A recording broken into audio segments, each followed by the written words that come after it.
one that takes the cake is Ho-Ho-Kus Inn.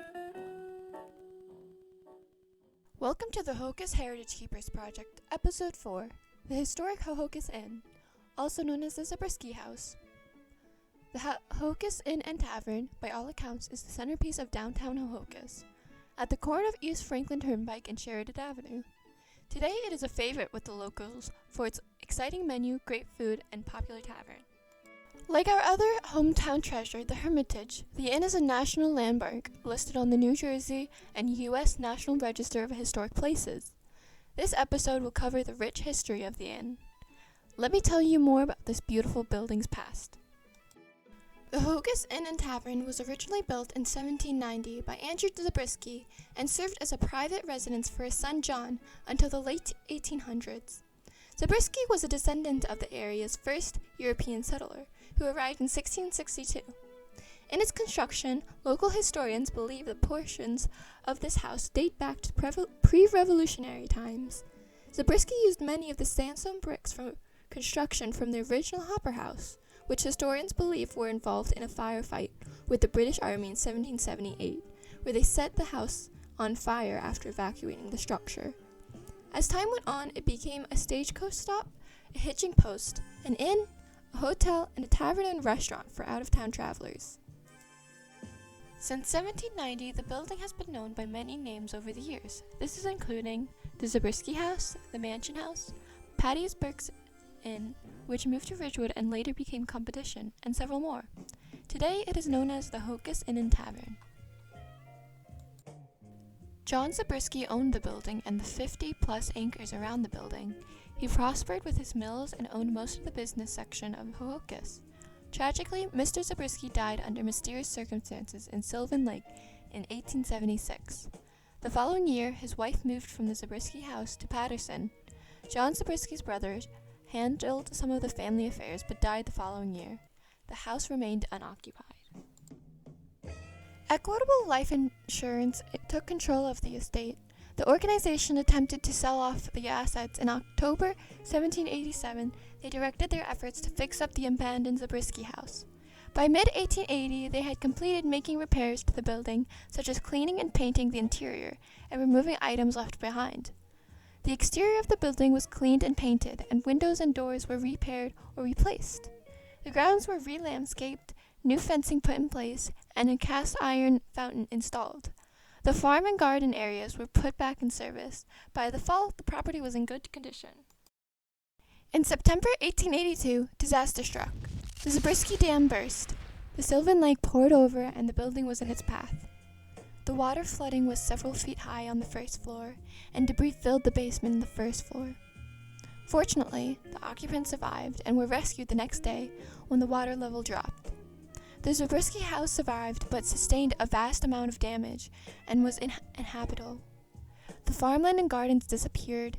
In front, the fancy fencing, fountain, and grounds were washed away. East Franklin Turnpike and the bridge to Patterson were non-existent.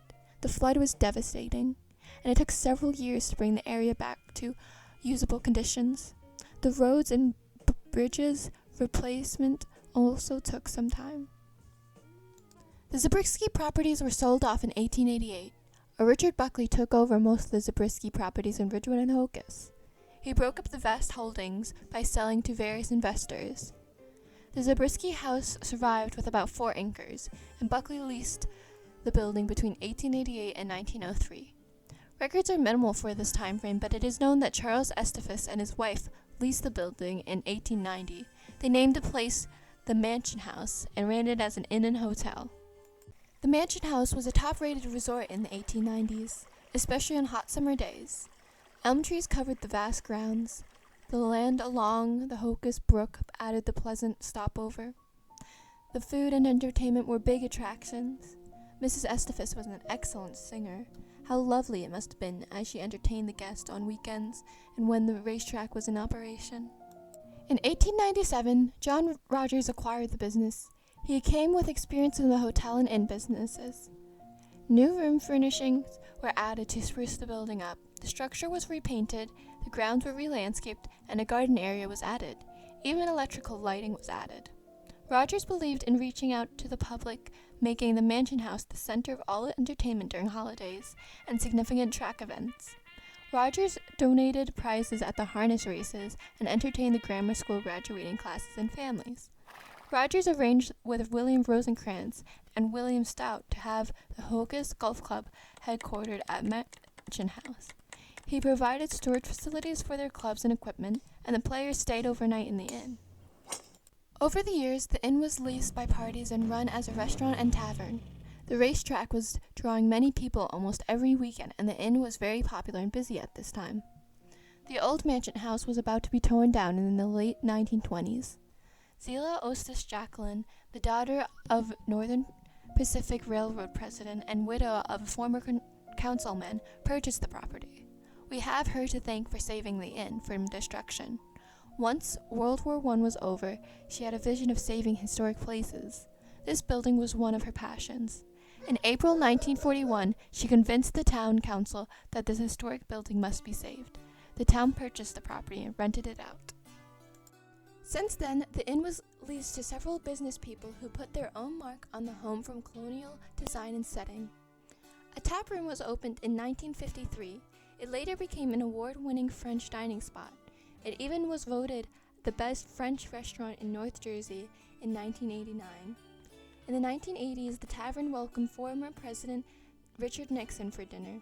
The 37th president was a Bergen County resident and usually ordered roast veal with mushroom sauce, when the inn was a fancy French bistro.